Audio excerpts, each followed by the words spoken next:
നമ്മുടെ ജീവിതത്തിലെ എല്ലാ കാര്യങ്ങളും സുഗമമായി നടക്കുമ്പോഴും ഉള്ളിലൊരു ശൂന്യത അല്ലെങ്കിൽ പൂർണ്ണമായി സന്തോഷിക്കാൻ കഴിയാത്തൊരവസ്ഥ എങ്ങനെ നിങ്ങൾക്ക് അനുഭവപ്പെട്ടിട്ടുണ്ടോ?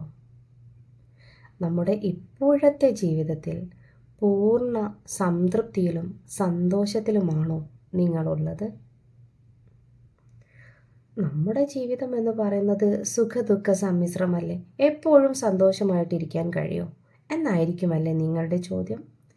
നമ്മുടെ ജീവിതത്തിൽ, നമ്മുടെ പാരൻറ്റിങ്ങിൽ, റിലേഷൻഷിപ്പിൽ, നമ്മുടെ ദാമ്പത്യത്തിൽ, കരിയറിൽ തുടങ്ങിയവയിലെല്ലാം നാം പൂർണ്ണ തൃപ്തിയിലാണോ? അല്ല എന്നാണ് നിങ്ങളുടെ ഉത്തരമെങ്കിൽ പൂർണ്ണ സന്തോഷത്തിലും സംതൃപ്തിയിലും ജീവിക്കാൻ കഴിയുമെന്നാണ് ഉത്തരം.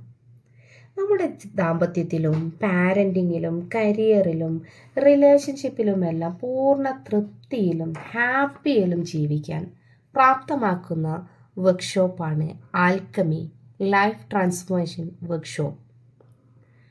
നമ്മുടെയൊക്കെ ജീവിതത്തിൽ ചില സന്ദർഭങ്ങളിലെങ്കിലും എന്തോ ഒരു കുറവുണ്ടെന്നൊരു തോന്നൽ നമ്മുടെ ഉള്ളിൽ നിന്നുണ്ടായിട്ടില്ലേ? പുറത്തെ സാഹചര്യങ്ങൾ എല്ലാം ശരിയായിരിക്കും, എന്നാലും ഉള്ളിലൊരു അസ്വസ്ഥത, ഒരു ആശയക്കുഴപ്പം, ഒരു മാറ്റം വേണമെന്നൊരു തോന്നൽ. ഈ ചിന്ത നടക്കുന്നത് നമ്മുടെ ഉള്ളിൽ നിന്നാണ്. ആ മാറ്റം പുറത്തല്ല വേണ്ടത്, അത് തുടങ്ങേണ്ടത് നമ്മുടെ ഉള്ളിൽ നിന്നാണ്. ഒരു വീട് അല്ലെങ്കിൽ ഒരു ബിൽഡിംഗ് ഒക്കെ നിർമ്മിക്കുന്ന സമയത്ത് അതിൻ്റെ ഫൗണ്ടേഷൻ ഏറ്റവും നല്ല രീതിയിലല്ലേ നമ്മൾ ഉണ്ടാക്കാറുള്ളത്. ഫൗണ്ടേഷൻ്റെ അടിത്തറയുടെ ഉറപ്പ് പോലെ ആയിരിക്കും ആ ബിൽഡിങ്ങിൻ്റെ ഉറപ്പില്ലേ. എന്നാൽ ഈ അടിത്തറ ആരും എവിടെയും കാണുന്നില്ല. അതിൻ്റെ മുക്കാൽ ഭാഗവും മണ്ണിനടിയിലാണ്. കുറഞ്ഞ ഭാഗം മാത്രം അടിയിൽ അത്രയൊന്നും ഡിസൈനൊന്നും ഇല്ലാതെ കാണുന്ന ഒരു പാർട്ടാണ്. എന്നാലും നമ്മൾ മുകളിലേക്ക് കാണുന്ന ആ വലിയ ബിൽഡിങ്ങിൻ്റെ ഫൗണ്ടേഷൻ എന്ന് പറയുന്നത് ഈ അടിത്തറയാണല്ലേ. അതുപോലെ തന്നെയാണ് നമ്മുടെ പുറത്ത് കാണുന്ന ജീവിതത്തിലെ, നമ്മുടെ പുറത്ത് കാണുന്ന സന്തോഷത്തിൻ്റെ, നമ്മുടെ സാമ്പത്തികമായാലും നമ്മുടെ കരിയർ ആണെങ്കിലും നമ്മുടെ റിലേഷൻഷിപ്പ് ആണെങ്കിലും നമ്മുടെ പാരൻറ്റിങ് ആണെങ്കിലും നമ്മുടെ ദാമ്പത്യത്തിലാണെങ്കിലും എല്ലായിടത്തും കാണുന്ന സംതൃപ്തിയും സന്തോഷവും ഉണ്ടാവേണ്ടത് പുറമേയുള്ള സൗകര്യങ്ങളിലോ നമ്മുടെ ചുറ്റുപാടും ഓക്കെ ആയിട്ടോ ഒന്നുമല്ല. അതെല്ലാം തുടങ്ങേണ്ടത് നമ്മുടെ ഉള്ളിൽ നിന്നാണ്. നമ്മുടെ ഉള്ളിൽ നിന്നെന്ന് പറയുമ്പോൾ നമ്മുടെ ഏറ്റവും കോറായിട്ടുള്ള നമ്മുടെ ചിന്തകളിൽ മാറ്റം വരുത്തുന്ന സമയത്താണ് ഈ പുറംഭാഗം മുഴുവനും ഭംഗിയായി വരുന്നത്. ആ മാറ്റം തുടങ്ങേണ്ടത് നമ്മുടെ ഉള്ളിൻ്റെ ഉള്ളിൽ നിന്നാണ്. നമ്മുടെ ശരീരത്തിൽ എന്തെങ്കിലും ഒരു രോഗം ഉണ്ടെങ്കിൽ ബ്ലഡ് ടെസ്റ്റ് ചെയ്യാറില്ലേ? ഈ ബ്ലഡ് ടെസ്റ്റ് ചെയ്യുമ്പോൾ നമ്മുടെ ശരീരത്തിലെ മുഴുവൻ ബ്ലഡും എടുത്തിട്ടാണോ ചെയ്യുന്നത്? അല്ലേ. നമ്മൾ 1-2 ml ബ്ലഡ് എടുത്തിട്ടാണ് ഏതൊരു രോഗത്തെയും റെക്കഗ്നൈസ് ചെയ്യുന്നത്. അതുപോലെ തന്നെ നമ്മുടെ ഉള്ളിലുള്ള മുഴുവൻ കാര്യങ്ങളും ചികഞ്ഞെടുത്തിട്ടല്ല, ഒരു ചിന്ത, ആ ചിന്തയിൽ നിന്നും മാറ്റം വരുത്തിയിട്ട് ആ ഒരു സർക്കിളിൽ ഇങ്ങനെ നമ്മൾ എന്ത് ചെയ്യുന്നുണ്ട്, ഓരോ ഭാഗങ്ങളിലും ചേഞ്ച് വരിക. നമ്മുടെ ഉള്ളിലുള്ള ഒരു തോട്ട് അതൊരു പ്രവൃത്തിയായി, അതൊരു ആ പ്രവൃത്തിയിൽ നിന്നും പിന്നെ നമ്മുടെ ബിഹേവിയർ അവിടെ രൂപപ്പെടും, അവിടെ നിന്നും നമ്മുടെ ഡെസ്റ്റിനി ആയി വരും. ഇതിങ്ങനെ ഒരു സർക്കിളായിട്ട് വരികയാണ്. അപ്പം ആ ഒരു ബ്ലഡ് നമ്മൾ ടെസ്റ്റ് ചെയ്യുന്നത് പോലെ നമ്മുടെ ഉള്ളിൽ നിന്നുള്ള ഒരു ചിന്തന എടുത്തിട്ട് നമ്മളെങ്ങനെ അനലൈസ് ചെയ്തിട്ട് അതിൽ മാറ്റം വരുത്തി തുടങ്ങുകയാണ് ആദ്യ പടിയായിട്ട് ചെയ്യുന്നത്. നമ്മുടെ ഉള്ളിലുള്ള stress, over thinking, less confidence, relationship issues, അതുപോലെ ഒരുപാട് നമ്മുടെ ജീവിതത്തിൽ തോന്നുന്ന ഭയം, വേദന, പരാജയഭീതി തുടങ്ങിയ നമ്മുടെ ഉള്ളിലുള്ള ചിന്തകൾ നമ്മളൊന്ന് പുറത്തെടുക്കുക. ആ ചിന്തകൾ ഓരോ ചിന്തയെയും എടുത്തിട്ട് അത് നമ്മെ വളർത്തുന്നതോ തളർത്തുന്നതോ എന്ന് നമ്മൾ അനലൈസ് ചെയ്യുന്നുണ്ട്. അപ്പം നമ്മുടെ ഉള്ളിലുള്ള ഓരോ ചിന്തകളിൽ നിന്നും നമ്മെ തളർത്തുന്നതാണെങ്കിൽ അവിടെയാണ് നിങ്ങൾക്ക് ഈ ആൽക്കമി ഉപയോഗിക്കേണ്ടത്. ആൽക്കമി എന്ന് പറഞ്ഞാൽ പഴയ കാലത്ത് സാധാരണ ലോഹങ്ങളെ ഒരുക്കിയിട്ട് സ്വർണമാക്കുന്ന ഒരു വിദ്യയാണെന്ന്. സാധാരണ സ്വർണത്തെക്കാൾ വില കുറഞ്ഞ ലോഹങ്ങളെയൊക്കെ ഉരുക്കിയിട്ട് സ്വർണമാക്കുന്ന ഒരു മാന്ത്രിക വിദ്യയാണ്. എന്നാൽ നമ്മളിവിടെ ചെയ്യുന്നത് നമ്മുടെ ജീവിതത്തിലുള്ള ഈ സാധാരണ രോഗങ്ങൾ ലോഹങ്ങളെ പോലെ തോന്നുന്ന നമ്മുടെ ഉള്ളിലുള്ള നെഗറ്റീവായിട്ടും ഒരു കോൺഫിഡൻസ് ഇല്ലാത്തതുമായ ചിന്തകളെ നമ്മൾ എടുക്കുകയാണ്. സ്ട്രെസ്സും ഓവർ തിങ്കിങ്ങും ലെസ് കോൺഫിഡൻസ് റിലേഷൻഷിപ്പ് ഇഷ്യൂസ് അങ്ങനെ തുടങ്ങിയ ഒരുപാട് ലോഹങ്ങളുണ്ട് നമ്മുടെ ഉള്ളിൽ. അതിനെയൊക്കെ നമുക്ക് ഒരുക്കിയെടുത്തിട്ട് എന്ത് ചെയ്യണം? പോസിറ്റീവായിട്ടുള്ള പവർഫുള്ളായിട്ടുള്ള ചിന്തകളാക്കി മാറ്റുക ചെയ്യുന്നത്. അപ്പം ഈ ആൽക്കെമിയിൽ നമ്മുടെ ജീവിതത്തിലെ സ്വർണമാക്കുന്ന യാത്രയാണ്. നമ്മുടെ ചിന്തകളിൽ മാറ്റം വരുത്തിയിട്ട് നമ്മുടെ ജീവിതത്തെ സ്വർണമാക്കുന്ന യാത്രയാണ് ആൽക്കെമി ലൈഫ് ട്രാൻസ്ഫോർമേഷൻ വർക്ക്ഷോപ്പ്. ജീവിതം മാറാൻ ചുറ്റുപാടുകളൊന്നും മാറണമെന്നില്ല. ആ മാറ്റം തുടങ്ങേണ്ടത് നമ്മുടെ ഉള്ളിൽ നിന്നാണ്, നമ്മുടെ ഏറ്റവും അടിസ്ഥാനമായ ചിന്തകളിൽ നിന്നാണെന്ന് പറഞ്ഞല്ലോ. അപ്പോൾ നമ്മൾ ആദ്യമായിട്ട് നമ്മുടെ ചിന്തകളെക്കുറിച്ച് ചിന്തിക്കാൻ പോവാണ്. ഒരു ദിവസം എത്രയോ ചിന്തകൾ നമ്മുടെ ഉള്ളിലൂടെ കയറി ഇറങ്ങി പോകുന്നുണ്ടല്ലേ. അതിൽ നെഗറ്റീവായിട്ടുള്ളതുണ്ടാവും, പോസിറ്റീവായിട്ടുള്ളതുണ്ടാവും, ഒന്നും അല്ലാത്തതും ഉണ്ടാവും. നെഗറ്റീവായിട്ടുള്ള ഒരുപാട് തോട്ട്സ് നമ്മുടെ ഉള്ളിലേക്ക് വരുന്നുണ്ടാവും. അതിങ്ങനെ ചിന്തിച്ച് ഒരു നെഗറ്റീവ് തോട്ട്സ് നമ്മൾ ചിന്തിക്കേണ്ടെന്ന് വിചാരിക്കുമ്പോൾ അതിനെങ്ങനെ ഒരു ചെയിന് പോലെ അതിൻ്റെ കൂടെ വരും. അങ്ങനെ അവസാനം ചിന്തിച്ച് നമ്മളെന്താവും? ആകെ ടെൻഷനാവും. ആവശ്യമില്ലാത്ത ചിന്തകളിൽ നിന്നും നമ്മുടെ ഹാപ്പിനെസ് നഷ്ടപ്പെടും. നമ്മൾ സാധാരണയായി കേൾക്കുന്ന കുറേ പഴഞ്ചൊല്ലുകൾ എന്ന് പറയാൻ പറ്റില്ല. നമ്മൾ കാക്ക വിരുന്ന് വിളിച്ചാൽ വിരുന്നുകാർ, കരഞ്ഞാൽ വിരുന്നുകാർ വരും.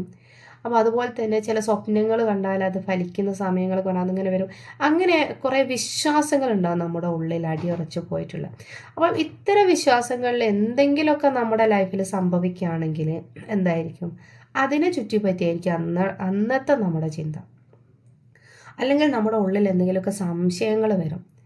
അപ്പം നമ്മൾ നല്ലൊരു ഫങ്ഷനിൽ നല്ല ഹാപ്പി ആയിട്ട് എൻജോയ് ആയിട്ട് ചെയ്യേണ്ട ഒരു ഫങ്ഷനിലെത്തി അവിടെ നമ്മൾ തളർത്തുന്ന ഒരു വ്യക്തി അല്ലെങ്കിൽ ഏതെങ്കിലും ഒരു വാക്ക് ഇങ്ങനെയൊക്കെ നമ്മളിലേക്ക് വരുന്ന സമയത്ത് നമ്മൾ ആഗ്രഹിച്ച് കാത്തിരുന്ന് സന്തോഷിക്കാൻ വേണ്ടി വിചാരിച്ചിട്ടുള്ള ആ അവസരം കംപ്ലീറ്റ് ആയിട്ട് നഷ്ടപ്പെടുക. അവിടെ പിന്നെ ചിലപ്പോൾ ആ ഒരു വ്യക്തിയുടെ നോട്ടം, അല്ലെങ്കിൽ അയാൾ പറഞ്ഞൊരു വാക്ക്, അല്ലെങ്കിൽ അയാളുടെ പ്രസൻസ്, അയാൾ ആ ഒരു ഫങ്ഷനിലേക്ക് അയാൾ വന്നത് മതി അന്നത്തെ നമ്മുടെ എല്ലാ എനർജിയും നഷ്ടപ്പെട്ട് നമ്മൾ ലോ ആയി ടെൻഷനായി ഒന്നും ചെയ്യാൻ പറ്റാത്തൊരവസ്ഥയിലേക്ക് മാറാൻ. അതുപോലെ തന്നെ നമ്മളെ കരിയറിൽ നമ്മൾ ഒരുപാട് കഷ്ടപ്പെട്ട് ഒരുപാട് റിസ്ക് എടുത്തൊക്കെ ഒരു ജോലിക്ക് വേണ്ടിയിട്ട് പഠിക്കുകയും അല്ലെങ്കിൽ ആ ഒരു കരിയറിൽ എത്തുകയൊക്കെ ചെയ്യും. പക്ഷെ അവിടെ നമ്മുടെ ഉള്ളിലുള്ള ഏതോ ഒരു ബിലീഫിനെ ടച്ച് ചെയ്യുന്ന എന്തെങ്കിലും ഒരു ഇൻസിഡൻറ്റ് ഉണ്ടായി. ആ ഒരു ഇൻസിഡൻറ്റ് കാരണമായിട്ട് നമ്മുടെ ആ കരിയർ നഷ്ടപ്പെടുകയാണ്. അവിടെ നമ്മൾ ചിലപ്പോൾ സാഹചര്യങ്ങളെ കുറ്റം പറയുന്നുണ്ടാവും, മറ്റെന്തെങ്കിലുമൊക്കെ പറയുന്നുണ്ടാവും. എന്നാലും നമ്മുടെ ഉള്ളിലുള്ള ആ ഒരു ചിന്തയിൽ നിന്നായിരിക്കും ആ ഒരു സന്ദർഭം നമുക്ക് പൂർണ്ണമായിട്ടും നഷ്ടപ്പെടുന്നുണ്ടാവുക. ഇങ്ങനെ നിങ്ങളുടെ ലൈഫിൽ ഇതുപോലെ റിലേറ്റഡ് ആയിട്ടുള്ള എന്തെങ്കിലും തോട്ട്സ് വന്നിട്ടുണ്ടെങ്കിൽ, അനുഭവങ്ങൾ ഉണ്ടായിട്ടുണ്ടെങ്കിൽ നിങ്ങൾക്ക് ഷെയർ ചെയ്യണം കേട്ടോ. അപ്പം നമ്മുടെ ഉള്ളിൽ വരുന്ന ഓരോ ചിന്തയിലും മാറ്റം വരുത്തുക വേണ്ടിയെന്ന് പറഞ്ഞു. അങ്ങനെയാണെങ്കിൽ ആദ്യമായിട്ട് നമ്മൾ ചിന്തകളെ പോയി ചെയ്യുകയല്ല വേണ്ടത്. അതിനു മുമ്പ് ഇപ്പോൾ ഞാൻ എങ്ങനെയാണ്? ഒരു മാറ്റം വരുത്തണമെങ്കിൽ അതിന് എന്തെല്ലാം മാറ്റങ്ങൾ വേണമെന്ന് നമുക്ക് അറിയണം അല്ലേ. ഒരു നല്ലൊരു ബിൽഡിംഗ് ഉണ്ട്, കുറച്ച് വർഷം പഴക്കമുള്ളതാണ്. അപ്പം ആ ഒരു ബിൽഡിങ്ങിന് ഒന്ന് റിനോവേഷൻ ചെയ്യണം. അപ്പോൾ നമ്മൾ റിനോവേഷൻ ചെയ്യുന്ന സമയത്ത് എന്തായാലും അതേപോലെ നിലനിൽക്കാനല്ലല്ലോ നമ്മൾ ആഗ്രഹിക്കുക. ആ റിനോവേഷൻ ചെയ്യണമെങ്കിൽ അതിലേക്ക് എന്തെല്ലാം ആഡ് ചെയ്യണം എന്നുള്ളത് നിങ്ങൾ ആർക്കിടെക്റ്റിൻ്റെ അടുത്ത് പറയേണ്ടി വരും. അപ്പോൾ നിങ്ങളുടെ ഉള്ളിലുണ്ടാവുന്ന കുറച്ച് സങ്കല്പങ്ങൾ ഉണ്ടാവും അല്ലേ. ഒരു ഒരു പഴയ അപ്സ്റ്റെയർ വീട് അത് ഇപ്പോഴത്തെ ഒരു മോഡസ്റ്റ് ലുക്കിലേക്ക് മാറ്റണമെങ്കിൽ അപ്പോൾ നിങ്ങളുള്ള കുറേ ആഗ്രഹങ്ങളുണ്ടാവും. ഇവിടെ ഒരു കോർട്ട്യാർഡ് വേണം, ഇവിടെ ഒരു ഗാർഡൻ വേണം, ഒരു സ്വിമ്മിംഗ് പൂൾ വേണം, ഓപ്പൺ ടെറസ് വേണം. അപ്പോൾ ആ ഒരു പാർട്ടൊക്കെ നിങ്ങൾ പറയുന്ന സമയത്തെ നിങ്ങളെ ഉള്ളിലുള്ള ആ ഒരു പുതിയ മോഡലിലേക്ക് ആ വീടിന് ആർക്കിടെക്റ്റിന് റിനോവേറ്റ് ചെയ്ത് തരാൻ പറ്റുകയുള്ളൂ. അപ്പം അതുപോലെ നിങ്ങളിൽ എന്ത് മാറ്റമാണ് വേണ്ടതെന്നുള്ളത് നിങ്ങൾക്കാണ് അറിയാവുക. ഇപ്പോഴത്തെ ഈ സാഹചര്യമൊന്നും അല്ലായിരുന്നെങ്കിൽ, അല്ലെങ്കിൽ ഇങ്ങനത്തതൊക്കെ എനിക്ക് കിട്ടിയിരുന്നെങ്കിൽ, അങ്ങനെ ഞാൻ ചിന്തിക്കുന്ന ഒരു ഞാനുണ്ടാവില്ലേ. എനിക്ക് ഇതൊക്കെ വന്നു പോയത് കൊണ്ടാണ്, ഈ ഒരു സിറ്റുവേഷൻ വന്നത് കൊണ്ടാണ്, അല്ലെങ്കിൽ എനിക്ക് ആ സമയത്ത് പഠിക്കാൻ പറ്റാത്തത് കൊണ്ടാണ്, അല്ലെങ്കിൽ ആ ഒരു സമയത്ത് അവരെന്നെ അങ്ങനെ പറഞ്ഞത് കൊണ്ടാണ് ഞാൻ അങ്ങനെ പ്രവർത്തിച്ചത്. ഇങ്ങനെ ഒരുപാട് കൊണ്ടുകൾ കൊണ്ട് മാറിപ്പോയ നമ്മുടെ ഒരു ജീവിതം ഉണ്ടാവും. എന്നാൽ അതിനൊക്കെ മുമ്പ് എൻ്റെ ഉള്ളിൽ ഞാൻ ഇങ്ങനത്തെ ഒരു ഞാൻ ആവണം എന്ന് ആഗ്രഹിക്കുന്നുണ്ടാവും.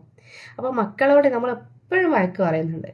അപ്പം പക്ഷെ എൻ്റെ ഉള്ളിലുള്ളത് നല്ല സ്നേഹത്തിൽ എൻ്റെ മക്കളോട് ഞാൻ പറയുന്നുണ്ട്. ആ പറയുന്ന സമയത്ത് അവർ അതേപോലെ അനുസരിക്കുന്ന നല്ലൊരു സന്തോഷമുള്ളൊരു കുടുംബമാണ് ഞാൻ ആഗ്രഹിക്കുന്നത്. അതുപോലെ തന്നെ ഹസ്ബൻഡിൻ്റെ അടുത്ത് ഞാനിങ്ങനെ വഴക്കിടരുത് എന്നൊക്കെ വിചാരിക്കും. പക്ഷെ അങ്ങനെ എന്തെങ്കിലും ഒരു കാര്യം പറയുമ്പോൾ എനിക്ക് ചൊറിഞ്ഞു കയറും, ഞാനങ്ങ് പറഞ്ഞു പോവും. ഇങ്ങനെ ഉണ്ടാവാം. അല്ലെങ്കിൽ ഞാൻ അവർക്കൊക്കെ കൊടുക്കുന്നുണ്ട്, അതൊക്കെ കാണുമ്പോൾ സർപ്രൈസ് ഗിഫ്റ്റൊക്കെ ഉണ്ട്, എനിക്ക് അങ്ങനെ ഒന്നും കിട്ടിയില്ല, അതൊക്കെ കാണുമ്പോഴാണ് എനിക്ക് ദേഷ്യം വരുന്നത്. ഇങ്ങനെയുള്ള കുറേ റീസൺസ് കൊണ്ട് നമ്മുടെ ഓരോ മേഖലയിലും നമ്മൾ ആഗ്രഹിക്കാത്തൊരു ഞാൻ എപ്പോഴും കടന്നു വരാറുണ്ട് അല്ലേ. അതൊക്കെ കഴിയുമ്പോൾ ഞാൻ വിചാരിക്കും ഇത് വേണ്ടായിരുന്നു, ഇങ്ങനെയൊരു ഞാനല്ല ഞാൻ ആഗ്രഹിച്ചത്. അപ്പം ആ ഒരു ഞാനെ കണ്ടെത്തണമെങ്കിൽ ഇപ്പോൾ നമ്മൾ എങ്ങനെ നീങ്ങിക്കൊണ്ടിരിക്കുന്നു എന്നുള്ളതിനെക്കുറിച്ച് ഒരു അനലൈസ് വേണം അല്ലേ. അതായത് ഈ പഴയ വീട് റിനോവേറ്റ് ചെയ്യുന്ന സമയത്ത് അതിൻ്റെ കോസ്റ്റും പിന്നെ അതിൽ വരുത്തേണ്ട മാറ്റങ്ങളും അറിയണമെങ്കിൽ ഇപ്പോൾ ആ വീട് എങ്ങനെയാണെന്നുള്ളത് ഈ ആർക്കിടെക്റ്റിന് പറഞ്ഞു കൊടുക്കണം. ഇപ്പോൾ ചെറിയൊരു കിച്ചണാണുള്ളത്, എനിക്കൊരു അത്യാവശ്യം നല്ലൊരു കിച്ചൺ വേണം, അത് കഴിഞ്ഞിട്ടൊരു വർക്കിംഗ് കിച്ചൺ വേണം, അതിന് എത്ര സ്പേസ് അവിടെ ബാക്കിയുണ്ട്, ഇതൊക്കെ പറയുന്ന സമയത്ത് അയാൾക്ക് ആ ഒരു മോഡേൺ കിച്ചണും പിന്നെ വർക്ക് ഏരിയയും എല്ലാം അവിടെ സെറ്റ് ചെയ്യാൻ പറ്റൂലേ. അപ്പം ഇപ്പോഴുള്ള എന്നെ ഒന്ന് വരച്ചെടുക്കുക. ഈ ആർക്കിടെക്റ്റിന് മാറ്റം വരുത്താൻ പഴയ പ്ലാന് അതേപോലെ അയാളെ കയ്യിൽ കൊടുത്തിട്ട് മാറ്റം എന്തൊക്കെ വരുത്തണം എന്ന് പറയുന്നത് പോലെ നമ്മൾ ഇപ്പോഴുള്ള ഞാൻ എങ്ങനെയെന്നുള്ളത് നമ്മളൊന്ന് അനലൈസ് ചെയ്യാം. അതിനെന്തൊക്കെ കാര്യം ചെയ്യണം? ഡെയിലി ട്രാക്കിംഗ് ടാസ്ക്കാണ് ഫസ്റ്റായിട്ട് തരുന്നത്. ഇപ്പോഴുള്ള എന്നെ ഒന്ന് ട്രാക്ക് ചെയ്യാം. ഇപ്പോഴത്തെ ഞാൻ എന്നിൽ എന്തൊക്കെ മാറ്റം വരുത്തണമെങ്കിൽ എൻ്റെ ദാമ്പത്യത്തിൽ ഞാൻ എങ്ങനെയാണ്, ഒരു 10ൽ മാർക്ക് കൊടുക്കുകയാണെങ്കിൽ എത്ര പെർസെൻറ്റേജ് ഞാൻ ഹാപ്പിയാണ്, എത്ര പെർസെൻറ്റേജ് എനിക്ക് സന്തോഷമുണ്ട്. 1 മുതൽ 10 വരെയുള്ള ഒരു മാർക്കിലാണെങ്കിൽ ഞാൻ 10 ഔട്ട് ഓഫ് 10 കൊടുക്കുമോ, അല്ലെങ്കിൽ 7, അല്ലെങ്കിൽ 5, അല്ലെങ്കിൽ 2, എത്ര കൊടുക്കുക. അതുപോലെ നമ്മുടെ റിലേഷൻഷിപ്പിൽ മെയിനായിട്ട് വരുന്ന ഒന്നാണ് പാരൻറ്റിങ്ങിൽ ഞാൻ എത്ര കൊടുക്കും. മറ്റുള്ളവരുമായിട്ടുള്ള റിലേഷൻ, അതായത് നമ്മുടെ ക്ലോസ് ബൗണ്ടറി തന്നെയുള്ള നമ്മുടെ പാരൻസ്, ഹസ്ബൻഡിൻ്റെ പാരൻസ്, ഫാമിലീസ്, നൈബേഴ്സ്, ഇങ്ങനെയുള്ള ആളുകളുമായിട്ടൊക്കെയുള്ള റിലേഷനിൽ എനിക്ക് എത്ര മാർക്ക് കൊടുക്കാൻ പറ്റും. അതുപോലെ എൻ്റെ കരിയർ, ജോലി ചെയ്യുന്നവരാണെങ്കിൽ ഇപ്പോഴുള്ള എൻ്റെ കരിയറിൽ ഞാൻ 100% 10 ഔട്ട് ഓഫ് 10 ആണോ ഞാൻ കൊടുക്കുന്ന മാർക്ക്, അല്ലെങ്കിൽ അതിലും കുറയോ. അതുപോലെ തന്നെ നമ്മുടെ ഏറ്റവും പ്രധാനപ്പെട്ടെന്ന് പറഞ്ഞാൽ അതിനേക്കാൾ മൂല്യവത്തായത് ഒന്നും ഈ ഭൂമിയിലില്ല. കാരണം അത് നഷ്ടപ്പെട്ടാൽ തിരിച്ചു വരാത്തൊരു കാര്യമാണ് നമ്മുടെ സമയം. ഈ സമയത്തെ ഞാൻ എങ്ങനെയൊക്കെ ഉപയോഗപ്പെടുത്തുന്നുണ്ട്. എൻ്റെ സമയത്തിൽ 3/4 ഉറങ്ങി രാവിലെ എഴുന്നേറ്റ് ഒരു റൊട്ടീൻ പോലെ എൻ്റെ ലൈഫ് ഇങ്ങനെ നീങ്ങിക്കൊണ്ടിരിക്കുകയാണ്. അല്ലെങ്കിൽ ഈ സമയത്തിൽ എത്ര ശതമാനം ഞാൻ യൂസ് ചെയ്യുന്നുണ്ട്. വെറുതെ സ്ക്രോൾ ചെയ്യുന്നത്, ചുമ്മാ ഇരിക്കുന്നത്, ഇതൊന്നും സമയത്തെ നമ്മൾ ഉപയോഗപ്പെടുത്തല്ല. എന്നാലും ഫാമിലി ടൈം എന്ന് പറഞ്ഞ് നമ്മൾ മൊബൈൽ നോക്കി മക്കളെ അവിടെ ഇരുത്തിക്കും, അതും ഒരിക്കലും ടൈം ഉപയോഗപ്പെടുത്തല്ല. നമ്മൾ ഏതോ ഒരു ലോകത്താണ്, അവരേതോ ലോകം. എന്നാൽ ക്വാളിറ്റി ടൈം ഉണ്ടെങ്കിൽ അത് പ്രത്യേകം കൊടുക്കണം. നമ്മുടെ ഓരോ റിലേഷനിലും വേണ്ടത് സ്നേഹം എന്ന് പറഞ്ഞാൽ ഏറ്റവും പുതിയ നിർവചനത്തിൽ സമയം കൊടുക്കലാണ്. കാരണം സമ്മാനത്തിനേക്കാളും മറ്റെന്തിനേക്കാളും നമ്മുടെ ഏറ്റവും ഇമോഷനെ മാനിക്കുന്ന, ഏറ്റവും പവർഫുൾ ആയിട്ടുള്ളത്, ഏറ്റവും ബെനിഫിറ്റ് ആയിട്ടുള്ളതും സമയമാണ്. ഒരു വ്യക്തിക്ക് വേണ്ടി ഞാൻ നീക്കി വെക്കുന്ന സമയം എത്രയാണോ അതിനനുസരിച്ചായിരിക്കും എനിക്ക് അയാളോടുള്ള പ്രയോറിറ്റി എന്ന് പറയുന്നത്. അപ്പോൾ ഞാൻ എൻ്റെ സമയത്തിൽ എത്ര ശതമാനം എൻ്റെ മക്കൾക്ക് വേണ്ടി കൊടുക്കുന്നുണ്ട്, എത്ര ശതമാനം എൻ്റെ സ്പോസിന് വേണ്ടി കൊടുക്കുന്നുണ്ട്, അതുപോലെ എൻ്റെ സെൽഫ് ഹെൽത്തിന് വേണ്ടി അല്ലെങ്കിൽ സെൽഫ് ലവിന് വേണ്ടി എനിക്ക് വേണ്ടി ഞാൻ എത്ര സമയം നീക്കി വെക്കുന്നുണ്ട്. അങ്ങനെ നമ്മുടെ സമയത്തെയും ഒന്ന് അനലൈസ് ചെയ്യും. അതുപോലെ നമ്മൾ ഡെയിലി ചെയ്തു പോരുന്ന കുറേ കാര്യങ്ങളുണ്ടാവും. അപ്പോൾ ഇങ്ങനെ നമ്മുടെ ഓരോ ദിവസത്തെയും ഒരു ലാസ്റ്റ് ഒരു വീക്ക് തന്നെ നിങ്ങളൊന്ന് അനലൈസ് ചെയ്ത് നോക്കാം നമ്മുടെ ഓർമ്മയിൽ. അപ്പോൾ തന്നെ നമ്മുടെ പ്രയോറിറ്റി ലിസ്റ്റിലേക്ക് അല്ലെങ്കിൽ ബെനിഫിറ്റ് ലിസ്റ്റിലേക്ക് എന്തൊക്കെ കാര്യങ്ങൾ വരും എന്നുള്ളത് ഒന്ന് നോക്കുക. അതാണ് ഞാൻ ഫസ്റ്റായിട്ട് നിങ്ങൾക്ക് തരുന്ന ടാസ്ക്. ഒരു ദിവസത്തിൽ 24 മണിക്കൂറിൽ ഞാൻ ഉറങ്ങുന്ന സമയം എത്ര ഉണ്ട്, ഉറങ്ങുന്ന സമയം കൂടെ നോക്കണം കേട്ടോ. ചിലപ്പോൾ നമുക്ക് ഒരു ജോലി ഇല്ലെങ്കിൽ പോലും ആവശ്യമായ ഉറക്കം കിട്ടാതെ പോകും. അപ്പം എത്ര മണിക്കൂർ ഞാൻ ഉറങ്ങുന്നുണ്ട്, എത്ര മണിക്കൂർ ജോലി, ഓരോ കാര്യത്തിനും എത്രയാണ് ഞാനിപ്പോൾ മാറ്റി വെക്കുന്നത്. ഓൾമോസ്റ്റ് നമ്മുടെ ഇമോഷനെ കൂടെ നോക്കണം ഓരോ ദിവസവും. ഇന്നത്തെ ദിവസം എൻ്റെ ഹാപ്പിനെസ് 10 മാർക്ക് ഇടുകയാണെങ്കിൽ എത്ര ഉണ്ട്? എനിക്ക് ദുഃഖങ്ങളൊന്നുമില്ല, സങ്കടങ്ങളൊന്നുമില്ല, പ്രശ്നങ്ങളൊന്നുമില്ല, എന്നാലും എൻ്റെ സന്തോഷത്തിൻ്റെ അളവ് എത്ര, അതും കൂടെ അത് പ്രത്യേകം നോക്കണം കേട്ടോ. സങ്കടങ്ങളുണ്ടാവില്ല, പ്രയാസങ്ങളുണ്ടാവില്ല, വിഷമങ്ങളുണ്ടാവില്ല, പക്ഷേ അവിടെ സന്തോഷത്തിൻ്റെ ഇമോഷൻ, സന്തോഷം എന്ന് പറയുന്ന ഒരു ഹാപ്പിനെസ് ഇമോഷൻ്റെ അളവ് എത്ര എന്നുള്ളത് നോക്കണം. ചിലപ്പോൾ ഒരുപാട് പ്രയാസങ്ങളിൽ പോലും ഹാപ്പിനെസ്സിൻ്റെ അളവ് ഇത്ര എന്ന് എഴുതാൻ പറ്റുന്ന ഒരു സിറ്റുവേഷനിലേക്ക് നമ്മൾ മാറണം. ജീവിതത്തിൽ പ്രയാസങ്ങളുണ്ടാവാം, പ്രതിസന്ധികളുണ്ടാവാം, പക്ഷേ അവിടെയും നമ്മുടെ മൈൻഡ്, നമ്മുടെ ചിന്ത എല്ലാം നമ്മുടെ കൈപ്പിടിയിലാവുന്ന സമയത്താണ് പൂർണ്ണ സംതൃപ്തിയിൽ ഒരാൾക്ക് ജീവിക്കാൻ പറ്റുക. അത് അസാധ്യമായ കാര്യമൊന്നുമല്ല, വളരെ സിമ്പിളാണ്. കുറച്ച് കാലങ്ങൾ നമ്മൾ പ്രാക്ടീസ് ചെയ്താൽ ഏതൊരു സന്ദർഭത്തിലും അത് നമുക്ക് ഹാപ്പി ആയിട്ടും സംതൃപ്തിയിലും ജീവിക്കാൻ കഴിയും. സാറ്റിസ്ഫാക്ഷൻ ഉണ്ടാവും ലൈഫിൽ, അത് ഉറപ്പാണ്. എന്ന് വിചാരിച്ച് സന്തോഷം തീരെ ലൈഫിൽ ഉണ്ടാവില്ല, ഇതൊക്കെ ഇങ്ങനെ കേൾക്കുന്നതാണ് എന്നല്ല. ഓരോ സമയത്തെയും നമ്മുടെ ആറ്റിറ്റ്യൂഡിനനുസരിച്ചായിരിക്കും നമ്മുടെ ആ ഒരു സിറ്റുവേഷൻ ഉണ്ടാവുക. അപ്പം ആൽക്കമിയുടെ ആദ്യ യാത്രയിലേക്കാണ് നമ്മളിപ്പോൾ തുടങ്ങിയിരിക്കുന്നത്. അതിൽ ഇപ്പോൾ ഞാൻ എങ്ങനെയാണ് എന്നുള്ളത് മനസ്സിലാക്കണം. അപ്പം ഒരു പുഴു പൂമ്പാറ്റയായി മാറുന്ന സമയമുണ്ട്. പുഴു മുട്ടയിട്ട് കുറച്ച് കാലം കാത്തുനിന്ന് പിന്നെ പ്യൂപ്പയായി, അതിലും കുറേ കാര്യം കാത്തുന്നില്ലേ. ആ പുറമൊരു ആകാശം ഉണ്ട് എന്നൊക്കെ പറഞ്ഞിട്ട് ഞാനൊരു പവിഴക്കൂട്ടിൽ ഉറങ്ങി എന്നുള്ളൊരു പാട്ടൊക്കെ ഇല്ലായിരുന്നു. ആകാശത്തിൻ്റെ നീലെങ്ങനെ കാണുമ്പോൾ ഈ പൂമ്പാറ്റയ്ക്ക് എങ്ങനെയെങ്കിലും എനിക്ക് പുറത്തെ ലോകത്തേക്ക് പറക്കണം എന്ന് വിചാരിച്ച് വരുന്ന ഒരു പൂമ്പാറ്റുണ്ട്. അപ്പം അതിൻ്റെ ഇടയിൽ കുറഞ്ഞ സമയങ്ങളുണ്ട്, കുറച്ച് ഘട്ടങ്ങളുണ്ട്. ആ ഓരോ ഘട്ടങ്ങളും താണ്ടി എത്തുമ്പോഴാണ് മനോഹരമായിട്ട് ചിറകുകളുള്ള, നല്ല വർണ്ണാഭമായ ചിറകുകളുള്ള പൂമ്പാറ്റയ്ക്ക് പാറിപ്പറന്ന് പൂക്കളിൽ പോയി തേൻ നുകരാൻ കഴിയുന്നുള്ളൂ. ആ ഒരവസ്ഥയിലേക്ക് നമ്മൾക്ക് എത്തണമെങ്കിൽ നമ്മുടെ ഉള്ളിലുള്ള ആ ഒരു ഞാൻ എങ്ങനെയാണെന്ന് തിരിച്ചറിഞ്ഞിട്ട് എവിടെയൊക്കെ ഞാൻ മാറ്റം വരുത്തണം എന്നുള്ളത് മനസ്സിലാക്കണം. അതിൻ്റെ ആദ്യ ടാസ്ക്കായിട്ട് നിങ്ങൾക്ക് തന്നിട്ടുള്ളത് ഇപ്പോഴത്തെ എന്നെ ഓരോ റിലേഷൻ്റെയും അതുപോലെ സമയത്തിൻ്റെത് ഇതിൻ്റെയൊക്കെ ഞാൻ പറഞ്ഞിട്ടുണ്ട്. അത് ലിസ്റ്റ് ഔട്ട് ചെയ്തിട്ട് എത്ര മാർക്ക് കൊടുക്കാം, എവിടെയൊക്കെ എന്തൊക്കെ മാറ്റം വരുത്തണം നോക്കണം. മുഴുവനായിട്ട് എന്ന് ചെയ്യണ്ട, ഇന്ന് ഒരു പാർട്ട് മാത്രം എടുക്കുക.